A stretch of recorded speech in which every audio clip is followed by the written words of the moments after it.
Welcome back.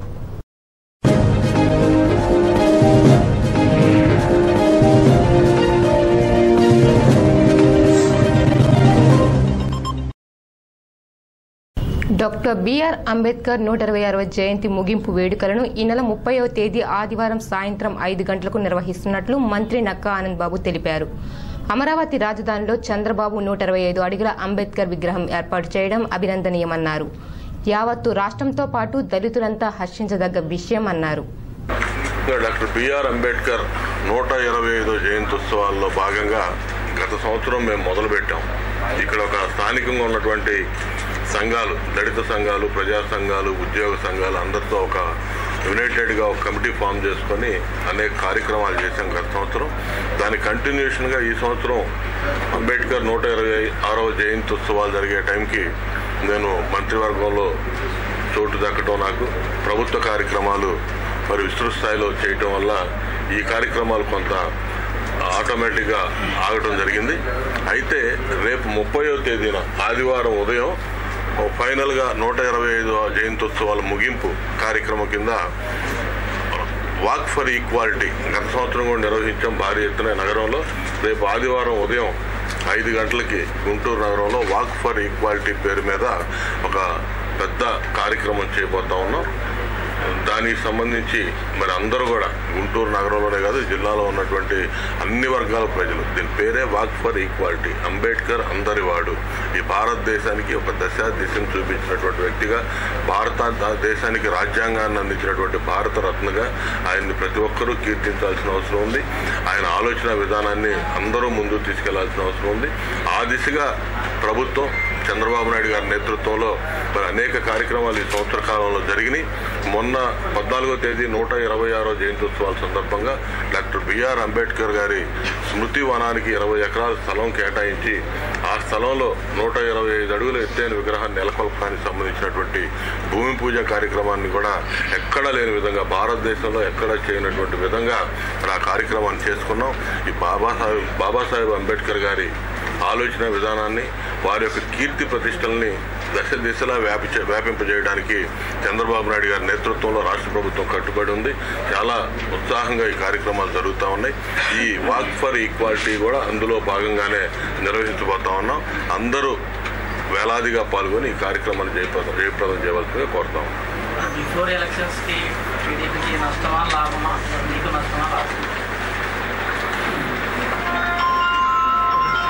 లాభ నష్టాలతో పని లేదు, అది ఆలోచన కేంద్ర ప్రభుత్వం చేస్తూ ఉంది. అది ఇంకా అనుకోలేదు కదా, అది డెసిషన్ రాలేదు కదా, బిఫోర్ వస్తుందా ఇన్ టైంలో వస్తుందా అనేది.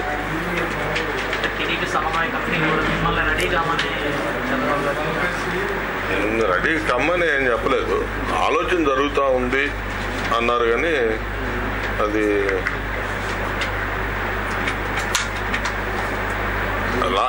ఎప్పుడు ఎన్నికలు వచ్చినా మాకు లాభమే కానీ మాకు నష్టం అనేది లేదు. ఎందుకంటే ఇవాళ విడిపోయిన ఆంధ్రప్రదేశ్ రాష్ట్రంలో చంద్రబాబు నాయుడు గారి నాయకత్వంలోనే ఈ రాష్ట్రం అన్ని రంగాల్లో అభివృద్ధి చెందిద్దనే ఒక నమ్మకంతో, విశ్వాసంతో రాష్ట్ర ప్రజలు తెలుగుదేశం పార్టీకి, చంద్రబాబు నాయుడు గారి నాయకత్వానికి అధికారాన్ని అప్పచెప్పారు. ఇప్పుడు ఆ ఫలాలన్నీ కూడా ఇప్పుడే మొదలైనవి. అన్ని రంగాల్లో అభివృద్ధి పదంలో ముందుకు తీసుకెళ్తా ఉన్నాం రాష్ట్రాన్ని. కాబట్టి ప్రజలందరూ కూడా గమనిస్తూ ఉన్నారు. ప్రతిపక్ష పార్టీ ఉందంటే అసలు ప్రతిపక్ష పార్టీ పాత్ర పోషించడానికి కూడా వాళ్ళకి అర్హత ఎక్కడ కనపడలేదు. వేరే పార్టీ లేదు, అసలు నాకు అపోజిషన్ పార్టీ అనేది ఎక్కడ కనపడలేదు. కాబట్టి ఎన్నికలు అనేది ఎప్పుడు జరిగినా తెలుగుదేశం పార్టీ. రాష్ట్రంలో కాపులు అభివృద్ధి చెందాలి అంటే ఏపీ సీఎం చంద్రబాబు వల్లే సాధ్యమవుతుందని కాపు కార్పొరేషన్ చైర్మన్ చలమలశెట్టి రామానుజయ్య అన్నారు. కాపుల అభివృద్ధి కోసం అనేక ప్రభుత్వ సంక్షేమ పథకాలు అమలు చేస్తుందని అన్నారు. ఈ నెల 30న తిరుపతిలో జాబ్ మేళా నిర్వహిస్తున్నట్లు ఆయన పేర్కొన్నారు. 2019 ఎన్నికల్లో మరోసారి టీడీపీకి పట్టం కట్టి కాపుల సత్తా చాటాలని ఆయన సూచించారు.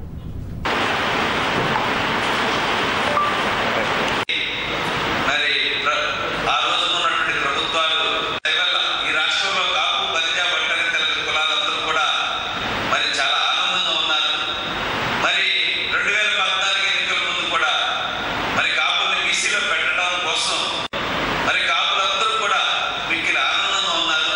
చంద్రబాబు నాయుడు గారు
ఈ రకంగా 80 రకాల పనిముట్లు ఏర్పాటు చేసుకుని ప్రతి నెల 15,000 నుంచి 20,000 ఆదాయం సమకూర్చునే దిశగా ఈ పథకం ఉపయోగపడతా ఉంది. అదేవిధంగా విదేశాల్లో చదువుకునేటటువంటి పిల్లలకి 400 మందిని విదేశాలకు పంపడం జరిగింది. వాళ్ళకి 10 లక్షల రూపాయలు సబ్సిడీ, అది ఫ్రీగా ఇవ్వడం జరుగుతుంది. 10 లక్షలు బ్యాంక్ నుంచి ఇప్పించాం. తర్వాత ఫ్లైట్ ఛార్జెస్, యూనివర్సిటీ ఛార్జెస్, అదేవిధంగా వీసా ఛార్జెస్, జిఆర్ఏ టోఫెల్ చదువుకుంటే వాటి ఖర్చులు మొత్తం కూడా కలిపి ఒక్కొక్కడికి 10,70,000 నుంచి 80,000 రూపాయల వరకు కూడా మరి వారికి ఇవ్వటం జరిగింది. అదేవిధంగా ఎంఎస్ఎంఈ ద్వారా మరి చిన్న తరహా పరిశ్రమలు ఏర్పాటు చేసుకునే దానికోసం 3 లేక 4 లేక 5 ఒక గ్రూప్గా ఏర్పడి వాళ్ళందరితో కూడా ఒక పరిశ్రమ నెలకొల్పి ఆ పరిశ్రమలో 10 నుంచి 15 మంది ఎంప్లాయీస్ వచ్చే దిశగా ఒక ఆలోచన చేయడం జరిగింది. దీనివల్ల సుమారుగా 5,000 మంది ఈ స్కీమ్ ద్వారా ఈ రాష్ట్రంలో పారిశ్రామికవేత్తలు అయ్యారు. దీనివల్ల మరి సుమారు 50,000 మంది ఉపాధి కల్పించేటువంటి స్కీమ్ ఇది. ఈ రకంగా ఈ రాష్ట్రంలో పారిశ్రామికవేత్తలు 5,000 అయితే ఉపాధి 5,000 మంది 50,000 మందికి దొరికింది. మరి అదేవిధంగా ఉన్నత విద్యా కోర్స్, దీనివల్ల సివిల్ సర్వీసెస్ కానీ group 1, group 2, group 3, group 4 bank పరీక్షలు, అదేవిధంగా ఇన్సూరెన్స్, ఈ రకమైనటువంటి ఈ తరహా పరీక్షలు చదవడానికి కావలసిన మొత్తం సొమ్ము కూడా కాపు కార్పొరేషన్ భరించి, అదేవిధంగా వాళ్ళు చదువుకునే సమయంలో వాళ్ళ ఖర్చుల కోసం కూడా స్టైఫండ్గా కొంత సొమ్ము ఇచ్చి ఈ రకంగా మరి కాపులకి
హైకోర్టు తీర్పు ప్రకారం గ్రామ పంచాయతీల్లో టెండర్ ప్రక్రియ నిలుపుదల చేయాలని డిమాండ్ చేస్తూ పంచాయతీ కార్మికులు ధర్నా కార్యక్రమాన్ని నిర్వహించారు.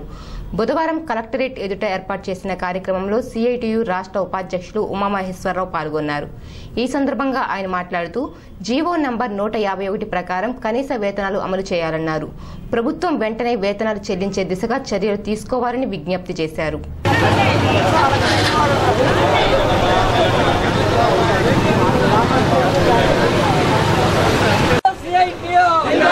పరిష్కరించాలి గ్రామ పంచాయతీ కార్మికుల సమస్యలను పరిష్కరించాలి గ్రామ panchayat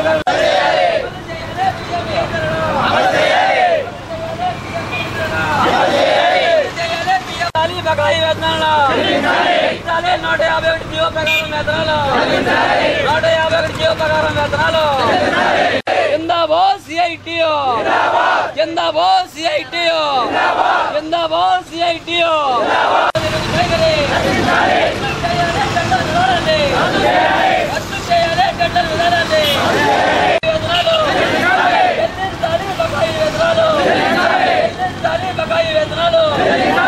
AP Grama Panchayat employees and workers union CITU రాష్ట్ర ప్రధాన కార్యదర్శి.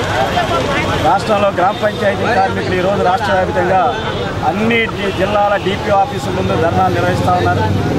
కనీస వేతనాలు 151 జీవో ప్రకారం పెంచుతామని చెప్పి 6 నెలల క్రితం ఈ రాష్ట్ర ప్రభుత్వం హామీ ఇచ్చింది. 6 నెలల తర్వాత 151 జీవో గ్రామ పంచాయతీ కార్మికులకు వర్తించదని చెప్పి ఈరోజు అబద్ధాలు చెబుతూ ఉంది. పంచాయతీ కార్మికులందరినీ మోసగిస్తూ ఉంది. ఈ మోసాన్ని నిరసిస్తూ ఈరోజు రాష్ట్ర వ్యాప్తంగా మేము ధర్నాలు చేపడతా ఉన్నాం. పంచాయతీ కార్మికులకి 6 ఏళ్ల క్రితం జీతాలు పెంచారు. ధరలన్నీ పెరిగిపోయినాయి. నిత్యావసర వస్తువుల ధరలు, ఇంటి అద్దెలు, కరెంటు బిల్లులు, అన్ని రకాల ఛార్జీలు పెరిగాయి. భారాలు పెరుగుతూ ఉన్నాయి. రెండోది, పంచాయతీ కార్మికులకి ఈరోజు రాష్ట్ర వ్యాప్తంగా చూసుకుంటే ఎక్కడా కూడా ప్రతి నెల జీతాలు సక్రమంగా చెల్లించట్లేదు. బకాయిలు పెడతా ఉన్నారు. మామూలు బకాయిలు కాదు, 6 నెలల నుంచి 2 సంవత్సరాల దాకా బకాయిలు ఉన్నాయి. గుంటూరు జిల్లా పొన్నూరు మండలం మన్నవ గ్రామంలో 2 సంవత్సరాలు బకాయిలు ఉన్నాయి. పంచాయతీ కార్మికులు ఏం తినాలి? ఎన్నాళ్ళు బాకీ పెడితే వాళ్ళకి ఎవరు అప్పిస్తారు? ఎక్కడ అప్పు తెచ్చుకోవాలి? బిడ్డలను బతికించుకోవాలా? ఈరోజు పస్తులతో బతుకుతున్నటువంటి పరిస్థితి ఉంది. కాబట్టి అధికారులందరూ, కలెక్టర్లు కానీ ఇతర ఉన్నతాధికారులు స్పందించాలి. తక్షణం బకాయి జీతాలన్నీ కూడా ఇప్పించాలని చెప్పేసి మేము డిమాండ్ చేస్తా ఉన్నాం. 2012లో ఆ రోజు ఉన్నటువంటి ప్రభుత్వం ఉమ్మడి రాష్ట్రంలో పంచాయతీ కార్మికులందరికీ గుర్తింపు కార్డులు, పిఎఫ్, ఈఎస్ఐ ఇస్తా ఉన్నారు. సర్క్యులర్లు ఇచ్చారు, మెమోలు ఇచ్చారు. ఇంతవరకు ఎక్కడ అమలు కావట్లేదు. 2, హైకోర్టు గ్రామ పంచాయతీ కార్మికులు పనిచేసే వాళ్ళకి మళ్ళీ కొత్తగా టెండర్లు పిలవాల్సిన అవసరం లేదు, సర్వీస్ని కొనసాగించమని చెప్పేసి ఉత్తర్వులు ఇచ్చింది 2015లో. కానీ దానికి భిన్నంగా ఈరోజు రాష్ట్ర వ్యాప్తంగా టెండర్లు పిలుస్తున్నారు. హైకోర్టు ఇచ్చిన ఉత్తర్వులు కూడా తొంగలో తక్కడం అంటే వీళ్ళకి కోర్టుల మీద, జనం మీద, కార్మికుల జీవితాల మీద ఏమాత్రం కూడా ఈ తెలుగుదేశం ప్రభుత్వానికి చిత్తశుద్ధి లేదు. కార్మికుల ఆరోగ్యాలను కాపాడేటువంటి ఆలోచన లేదు. అందుకే మేము ఈరోజు రాష్ట్ర వ్యాప్తంగా ధర్నాలు చేపట్టాం. ఎప్పటికైనా ప్రభుత్వం దిగిరాకపోతే రాబోయే రోజుల్లో గ్రామ పంచాయతీ కార్మికులు రాష్ట్ర వ్యాప్తంగా నిరవధిక సమ్మెకి వెళ్తారు. ప్రజలతోటి చీకొట్టించే రకంగా ఈ ప్రభుత్వానికి బుద్ధి తీసుకొస్తారని చెప్పి కూడా మేము ఈ ప్రభుత్వాన్ని హెచ్చరిస్తా ఉన్నాం. గ్రామ పంచాయతీ కార్మికులను రోజుల తరబడి పుష్పాల ఘాట్లో వాడుకున్నారు. కానీ వాళ్ళకి ప్రత్యేకమైన ఎలవెన్స్ ఇస్తామని చెప్పి మోసగించారు. ఈ రోజు వరకు కూడా కలెక్టర్ గారి దగ్గర శాంక్షన్ తీసుకొని పుష్పాల ఎలవెన్స్ ఇస్తామని చెప్పిన డిపిఓ గారు అడ్రస్ లేకుండా పోయారు. వాళ్ళకి దాదాపుగా 15 రోజుల పాటు వాళ్ళ ఊరు వదిలి వేరే చోటకి వెళ్ళి ఘాట్లో పనిచేసిన వాళ్ళకి పుష్కర ఎలవెన్స్ ఇవ్వడానికి ప్రభుత్వానికి చేతులు రాలేదు. ఇప్పటికైనా సరే కలెక్టర్ గారు జోక్యం చేసుకొని గ్రామ పంచాయతీ గారులు ఎవరైతే పుష్కర ఘాట్లలో పనిచేసిన వాళ్ళందరికీ కూడా ప్రత్యేక ఎలవెన్స్ ఇవ్వాలని మేము అదనంగా డిమాండ్ చేస్తా ఉన్నాం. ఇవి కాకుండా వాళ్ళకి సాధారణంగా ఇచ్చే పిఎఫ్, ఈఎస్ఐ అమలు చేయట్లేదు. ఇవి కాకుండా రెగ్యులర్గా ఇచ్చేటువంటి సోప్స్, యూనిఫామ్, చెప్పులు ఇలాంటివి కూడా ఇవ్వకుండా వేధిస్తా ఉన్నారు. వీటన్నీ కూడా ఎమ్మడే పరిష్కారం చేయాలని మేము డిమాండ్ చేస్తా ఉన్నాం. ఇంకుడు గుంతల వల్ల భూగర్భ జలాలను పెంచుకొని మంచినీటి సమస్యను నివారించవచ్చని రాష్ట్ర మహిళా శిశు శాఖ చైర్మన్ అనురాధ అన్నారు. బుధవారం మహిళా ప్రాంగణంలో ఏర్పాటు చేసిన ఇంకుడు గుంతల కార్యక్రమానికి ఆమె ముఖ్య అతిథిగా హాజరయ్యారు. ఈ సందర్భంగా ఆమె మాట్లాడుతూ రాష్ట్రంలో కరువును నివారించేందుకు రాష్ట్ర ప్రభుత్వం చేస్తున్న కృషి అభినందనీయమన్నారు.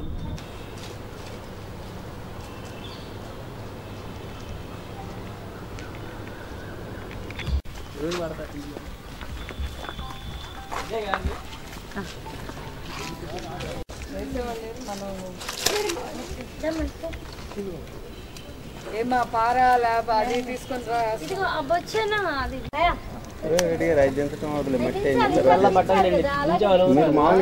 వేసేయండి మేడం గారు, దించే వాళ్ళు ఉన్నారు.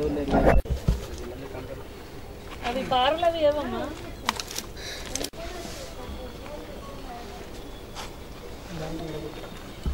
ఏమండి మీరు ఫోన్ లాపి ఇక్కడ పని చూడండి.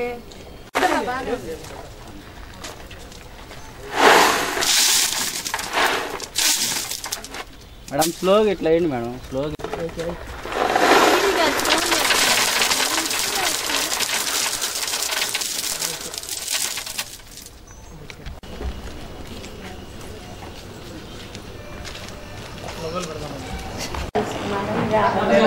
ఒక మనిషి గురించి కాదు, శాటిలైట్ ఛానల్స్ ప్రింట్ ఎలా ప్రీమియం ఛానల్ గురించి మీ అందరికీ కూడా తెలిసిందే.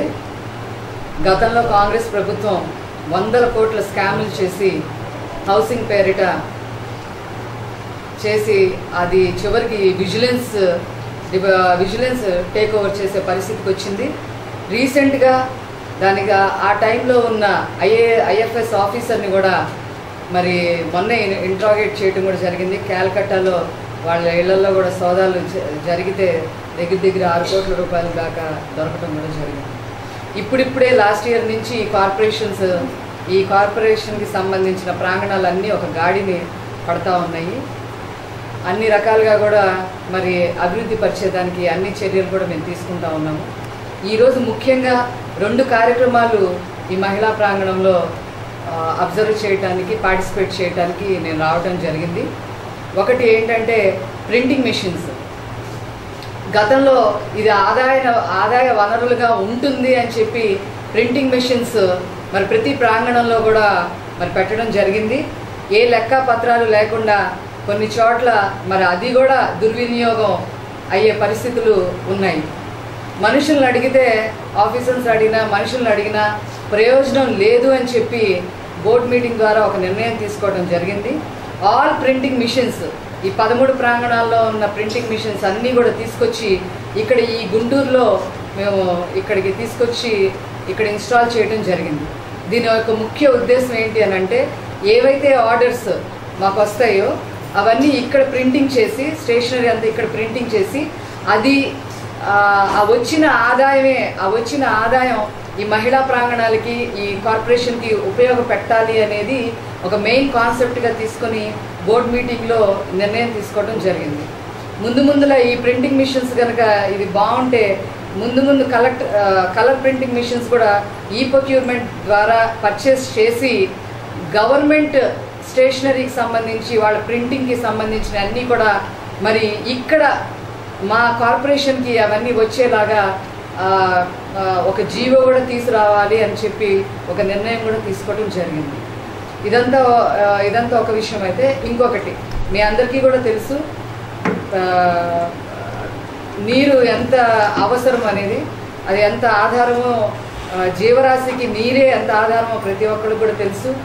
అందుకనే జల సంరక్షణ కోసం చంద్రబాబు నాయుడు గారు మరి అనేక కార్యక్రమాలు చేపట్టడం జరుగుతూ ఉంది.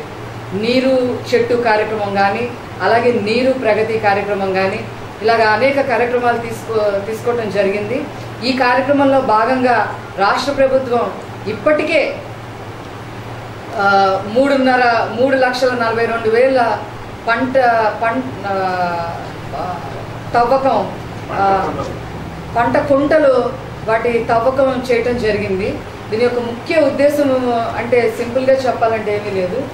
ఏదైతే వర్షాకాలంలో 3 మీటర్లు, అలాగే ఎండాకాలంలో 8 మీటర్లు దిగువన, భూగర్భం దిగువన నీరు ఉండాలి అనేదే దీని యొక్క కాన్సెప్ట్, సంకల్పం.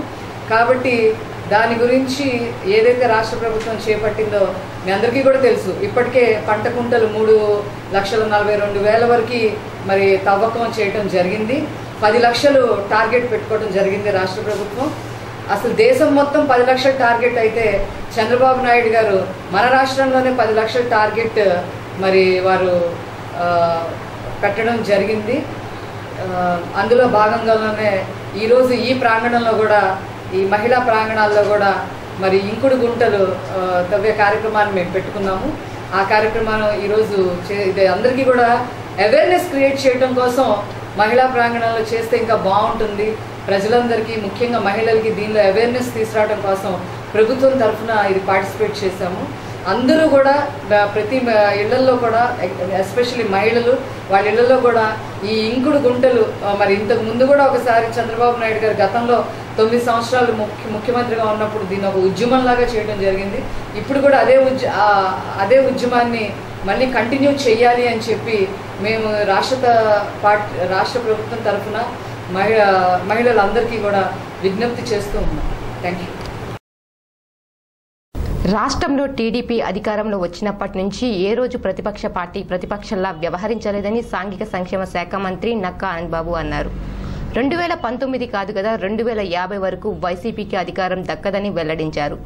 స్వాతంత్రం వచ్చాక రాష్ట్రంలో ఎన్నడూ జరగని విధంగా టీడీపీ పాలన అభివృద్ధి జరుగుతుందని పేర్కొన్నారు. 2050 దాకా విజన్ 2050తో ముందుకెళ్తా ఉన్నాడు చంద్రబాబు నాయుడు గారు. ఎవరు కూడా ఈ పార్టీని ఎదురొట్టి నిలబడే ధైర్యం ఎవరికి ఉందని మేము అనుకోవట్లేదు. ఎన్నికలు అనేది అది నిరంతర ప్రక్రియ. ఎన్నికలతో పని లేదు. ప్రజల యొక్క సంక్షేమం, రాష్ట్ర అభివృద్ధి ధ్యేయంగా తెలుగుదేశం ప్రభుత్వం పనిచేస్తూ ఉంది. చంద్రబాబు నాయుడు గారు శక్తి వంచన లేకుండా కృషి చేస్తూ ఉన్నారు. మేమందరం కూడా ఆయన టీంలో సభ్యులుగా మేము అదే స్పీడ్ని అందుకొని పనిచేయడానికి సిద్ధంగా ఉన్నాం.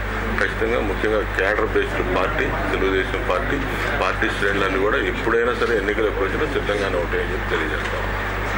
మీ ముందు కొన్ని సవాళ్ళు ఆశించిన విధంగా రాజధాని అయితే కంప్లీట్ అవ్వలేదు. రుణమాఫీలో కొన్ని ఇబ్బందులు ఉన్నాయి. కార్యకర్తలు కూడా పనిచేసిన వాళ్ళకి ఇప్పటికీ పదవులు రాని వాళ్ళు చాలామంది ఉన్నారు. ఇలాంటివన్నీ వెల్ఫేర్ స్కీమ్స్ ఇప్పుడిప్పుడే మీ ప్రజల దగ్గరికి వెళ్తున్నాయి, అభివృద్ధి దగ్గరికి అన్నారు. అంటే ఇంకా పూర్తిగా కూడా చేరలేదని కూడా గవర్నమెంట్లో కూడా ఉంది. ఇలాంటి సవాళ్ళన్నీ ముందుంచుకొని బిఫోర్గానే 1 year ముందుగానే ఎలక్షన్స్ పెట్టడం వల్ల రిజల్ట్స్ 43 లక్షల మందికి పెన్షన్లు ఇస్తూ ఉన్నాం. 200 రూపాయలు ఉన్న పెన్షన్ 1000 రూపాయలు చేసి అందిస్తూ ఉన్నాం. 500 రూపాయలు ఉన్న వికలాంగుల పెన్షన్ని 1500 చేసి అందిస్తూ ఉన్నాం. అదేవిధంగా డ్వాక్రా మహిళలకు సంబంధించి ఇప్పటికీ ప్రతి మహిళకు కూడా ప్రతి సభ్యురాలకి 6000 రూపాయల చొప్పున వారి ఖాతాల్లో జమ చేశాం. ఈ విధంగా 95 లక్షల మంది మహిళలు ఈ ప్రభుత్వ కార్యక్రమంలో లబ్ధి పొందారు. రుణమాఫీ వల్ల 40 లక్షల పైన ఖాతాలకి ఇప్పటికీ 12,500 కోట్ల పైన వాళ్ళ ఖాతాలకి చేరిపోయినాయి. మొత్తం 24,000 కోట్ల రూపాయలు ఖర్చు పెట్టబోతా ఉన్నాం. ఈ రాష్ట్రంలో ఉన్నటువంటి కుటుంబాలు ఎన్నైతే ఉన్నాయో 85% కుటుంబాలకి ప్రతి కుటుంబానికి కూడా ఈ ప్రభుత్వం వల్ల ఏదో ఒక లబ్ధి చేకూరింది. అదేవిధంగా అభివృద్ధి కార్యక్రమాలు గతంలో ఎప్పుడూ లేనటువంటి విధంగా ఎంత ఆర్థిక లోటు ఉన్నా 1,000 కోట్ల రూపాయలు మొదటి సంవత్సరంలోనే 16,000 కోట్ల రూపాయలు బడ్జెట్ లోటులో ఉంది రాష్ట్రం. ఏ విధంగా అభివృద్ధి కార్యక్రమాలు ముందుకు తీసుకెళ్లగలమని ఎంతో భయపడ్డటువంటి పరిస్థితి. కానీ ఎప్పుడు స్వాతంత్రం వచ్చినాక ఎప్పుడూ కూడా చేయనటువంటి అభివృద్ధి కార్యక్రమాలు ఈ రోజున మేము చేస్తూ ఉన్నాం. పట్టణాల్లో కానివ్వండి, గ్రామాల్లో కానివ్వండి. గ్రామాల్లో ప్రతి ఒక్క మౌలిక వస్తువులు ఏవైతే ఉన్నాయో అన్నీ కూడా ఫుల్ఫిల్ చేయబోతా ఉన్నాం. గ్రామాలకు సంబంధించి అసెట్స్ క్రియేషన్, ఆస్తులు పెంచుతూ ఉన్నాం.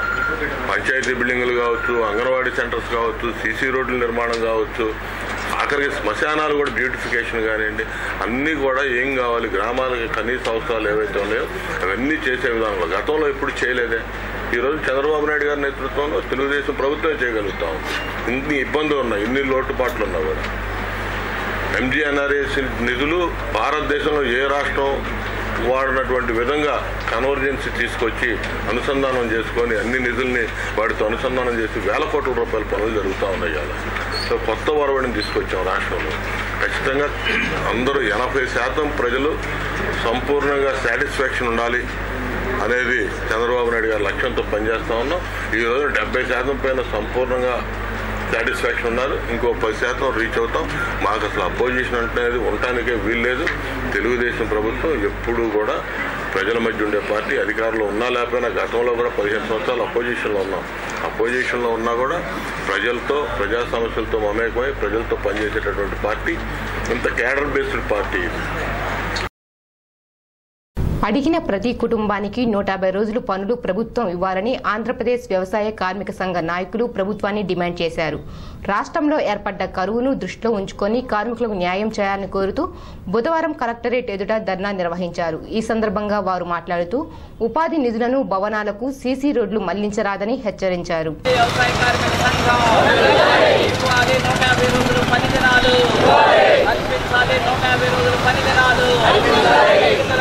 మొక్కలు నాటిన బిల్లులు వెంటనే గత సంవత్సరం మొక్కలు నాటిన బిల్లులు వెంటనే విడుదల చేయాలి. ఉపాధి హామీ బిల్లులు వెంటనే విడుదల చేయాలి. ఉపాధి హామీ వేతనాలు వెంటనే విడుదల చేయాలి.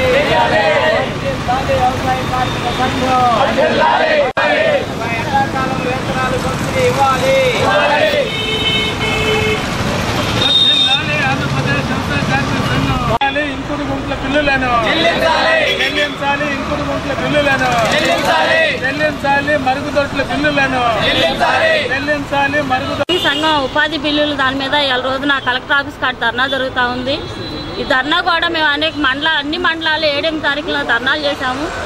బిల్లులు ఆగిపోయినాయి, బిల్లులు ఇవ్వండి అని చెప్పేసి మెమోరాండాలు ఇవ్వటం కూడా జరిగింది. కానీ ఇవాళ రోజున రాష్ట్ర కేంద్ర ప్రభుత్వాలు ఉపాధి హామీ పనిని నిర్వీర్యం చేయడానికి ప్రయత్నం చేస్తూ ఉందని చెప్పేసి మేము చెప్తా ఉన్నాము. నిర్వీర్యం చేయడానికి కూడా ఏంటంటే వాళ్ళు ప్రత్యక్షంగా కాకుండా పరోక్షంగా ఈ రోజున చూపిస్తూ ఉన్నారు. ఉపాధి పని చేస్తే బిల్లులు రావు, లెటిన్స్ కట్టించుకుంటే బిల్లులు ఇవ్వరు, అట్లానే చెట్టు నీరు కింద పెడితే బిల్లులు రావు, సైడ్ కాలువలు డ్రైనేజీలు ఇవన్నీ తీసేసిన తవ్వి ఎత్తిపోసినా కూడా బిల్లులు రావట్లేదు. ఉపాధి పనులు అయితే రకరకాల పనులు అని చెప్తా ఉన్నారు. అన్ని రకాల పనులు ఎంతవరకు బిల్లులు ఇచ్చారని చెప్పేసి ఆ రోజు మేము డిమాండ్ చేస్తూ ఉన్నాము. మరి బిల్లులు రాకపోకుండా వ్యవసాయ కూలీలు నెలల తరబడి పనులు చేస్తే వాళ్ళు ఏ రోజు ఆ రోజు వస్తేనే సాయంత్రానికి వండుకొని తింటారు. మరి 15 రోజులు దాటితే వాళ్ళకి ఎక్స్ట్రా మళ్ళీ వడ్డీ కలిపివ్వాలని చెప్పేసి ప్రభుత్వం చెప్తా ఉంది. కానీ ఆ రోజున సంవత్సరాల తరబడి బిల్లులు ఉన్నాయి. ఎవరికన్నా కూడా బిల్లులు ఎందుకు ఆగినాయి, ఎక్కడ ఆగిపోయినాయి అని ఏ అధికారి మీద కూడా చర్యలు తీసుకున్నారా? అట్లాంటి చర్యలు కానీ తీసుకుంటే ఎమ్మటనే బిల్లులు కూడా ఆకోకుండా త్వరగా వస్తాయని చెప్పేసి మేము అనుకుంటా ఉన్నాం. కానీ ఆ రోజున అట్లాంటి చర్యలు ప్రభుత్వం తీసుకోదు, ప్రభుత్వమే డబ్బులు మంజూరు చేయదు. ప్రభుత్వం మంజూరు చేయనప్పుడు మరి అధికారులు ఏం చేస్తామని చెప్పేసి అధికారులు చెప్తా ఉన్నారు. కాబట్టి దానికి ప్రభుత్వమే బాధ్యత వహించాలి. ఇప్పటికైనా కూడా ఎమ్మటనే మంజూరు చేయాలని చెప్పేసి అడుగుతా ఉన్నాము. ఇవాళ రోజు ఉపాధి హామీ పని కూడా మన జిల్లా లాస్ట్ అని చెప్పేసి నిన్ననే పత్తిపాటి పుల్లారావు గారు కూడా అధికారుల మీద చెప్తా ఉన్నారు. కానీ లాస్ట్ స్టేజీలో ఉంది అని అంటే ఇవాళ రోజు నిజంగా మన జిల్లాలో వ్యవసాయ కూలీలు లేరా అంటే 10 లక్షల మంది ఉన్నారని చెప్పేసి ప్రభుత్వం ప్రకటన చేస్తూ ఉన్నారు. మరి 10 లక్షల మంది పనులు చేయకోకుండా వలసలు వెళ్తూ ఉన్నారు. ఇవాళ రోజున ఉపాధి హామీ పని వచ్చింది వలసలు నివారించడానికి. మరి ఇవాళ రోజున మన జిల్లాల నుంచి ఇతర రాష్ట్రాలకి హైదరాబాద్, నల్గొండ ఇతర రాష్ట్రాలకి వెళ్ళిపోయి అక్కడ వాచ్మెన్లుగా ఇళ్లలో పనులు చేయడానికి మహిళలు కూడా ఇవాళ రోజున వెళ్ళిపోయే పరిస్థితి కనపడతా ఉంది. అక్కడికి వెళ్ళాక కూడా మహిళలకి రక్షణ లేక చాలా ఇబ్బంది పడే పరిస్థితిగా ఉంది. కాబట్టి ఎమ్మటనే వలసలు తగ్గించాలంటే ఉపాధి హామీ పనిని సక్రమంగా అమలు చేయాలని, వాళ్ళకి రావాల్సిన బిల్లులు ఎమ్మటనే మంజూరు చేయాలని, ఎండాకాలం అలవెన్స్ వాళ్ళకి 50% పెంచాలని, అట్లానే మంచినీళ్ళకి 7.5 రూపాయలు ఇవ్వాలని, ఈ పొలుగు పార ఇవన్నీ కూడా సానపట్టినందుకు వాళ్ళకి కూడా 20 రూపాయలు పెంచాలని చెప్పేసి కోరుకుంటా ఉన్నాను. ఈ డిమాండ్ పనిచేస్తున్న కూలీలకి వెంటనే వేతనాలు చెల్లించాలని చెప్పేసి ఆంధ్రప్రదేశ్ వ్యవసాయ కార్మిక సంఘం డిమాండ్ చేస్తూ ఉంది. ఈరోజు గుంటూరు జిల్లాలో దాదాపు 10 లక్షల మంది వ్యవసాయ కార్మికులు పనిచేస్తూ ఉన్నారు.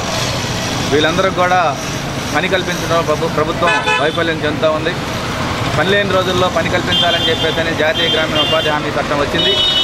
ఈ చట్టాన్ని అమలు చేసే పరిస్థితుల్లో మన గుంటూరు జిల్లా లేదు. రాష్ట్రంలోనే వ్యవసాయ కూలీలకి పని కల్పించేటువంటి స్టేజ్లో మన గుంటూరు జిల్లా చివరి స్థానంలో ఉంది. అందుకని మేము డిమాండ్ చేస్తూ ఉన్నాం, అడిగిన వారందరికీ కూడా పని కల్పించాలని చెప్పేసి డిమాండ్ చేస్తూ ఉన్నాం. అలాగే ఈరోజు గుంటూరు జిల్లాలో అనేక గ్రామాల్లో గత 2 నెలలుగా పనులు చేశారు. పిప్పర్ల, అలాగే భీమవరం, మాదల, తిరుపురం ఇటువంటి అనేక గ్రామాల్లో 2 నెలలుగా పనిచేసిన వాళ్ళకి బిల్లులు ఇవ్వలేదు. బిల్లులు ఇవ్వకుండా వ్యవసాయకు ఎలా బ్రతుకుతారని చెప్పేసి మేము ప్రశ్నిస్తూ ఉన్నాం. అందుకని వెంటనే వాళ్ళకి బిల్లులు చెల్లించాలని చెప్పేసి అడుగుతూ ఉన్నాం. అలాగే ఈరోజు పులిచింతల ప్రాజెక్టు నిర్వాసితులు ఎవరైతే ఉన్నారో వారందరూ కూడా ఈరోజు రాజుపాలెం మండలంలో ఉన్నటువంటి బోధన గ్రామం వచ్చారు. అక్కడ తౌడుపాపాయపాలెంలో నివాసం ఉంటా ఉన్నారు. వారందరికీ పని కల్పించాల్సిన బాధ్యత ప్రభుత్వానికి ఉంది. మీకు గ్రామం పేరు లేదు కాబట్టి మేము పని చూపించట్లేదని చెప్పేసి ప్రభుత్వ అధికారులు చెబుతూ ఉన్నారు. ఇది సరైనది కాదు. పులిచింత ప్రాజెక్టు నిర్వాసితులు ఎవరైతే ఉన్నారో ఆ నిర్వాసితుల్లో పని చేయగలిగిన వాళ్ళందరికీ కూడా పని కల్పించాలని చెప్పేసి మేము కోరుతా ఉన్నాం. అలాగే ఈరోజు కనీస వేతనం 197 రూపాయలుగా ప్రభుత్వం నిర్ణయించింది. ఈ 197 రూపాయలని 250 రూపాయలుగా ఇవ్వాలని చెప్పేసి మేము డిమాండ్ చేస్తూ ఉన్నాం. ఈరోజు ఎండ తీవ్రంగా ఉంటా ఉంది. ఈ ఎండలో వడదెబ్బకు తగిలి వ్యవసాయ కూలీలు అనేక మంది చనిపోతూ ఉన్నారు, మృత్యువాత పడుతూ ఉన్నారు, అలాగే ఆసుపత్రి పాలవుతూ ఉన్నారు. వీళ్ళందరూ కూడా నష్టపరిహారం ఇవ్వాలని చెప్పేసి, ఎక్స్గ్రేస్ చేయాలని చెప్పేసి డిమాండ్ చేస్తూ ఉన్నాం. అలాగే ఎండ తీవ్రంగా ఉన్న పరిస్థితుల్లో ప్రతి వ్యవసాయ కూలీకి కూడా మజ్జిగ సప్లై చేయాలని చెప్పేసి మేము కోరుతా ఉన్నాం. వార్తలు ముగించే ముందు ముఖ్యాంశాలు మరోసారి.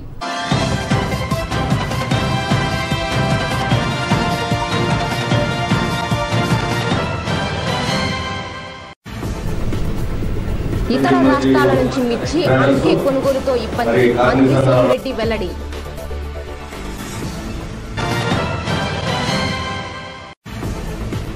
నిధులను సక్రమంగా వినియోగించాలి, పెండింగ్ పనులను పూర్తి చేయాలి, మంత్రి నక్కా ఆనంద్ బాబు.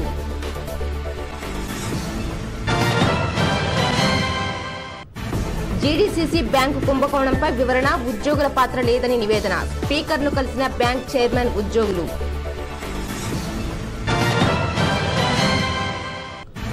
కార్మికుల జీవితాలపై మల్టీప్లెక్స్లు కడితే సహించం, మిల్లు తెరిపించే వరకు విశ్రమించం, లేల అప్పిరెడ్డి స్పష్టీకరణ. ఇవి ఈ బులెటిన్ విశేషాలు. తిరిగి మరో బులెటిన్లో కలుద్దాం. అంతవరకు సెలవు. నమస్కారం.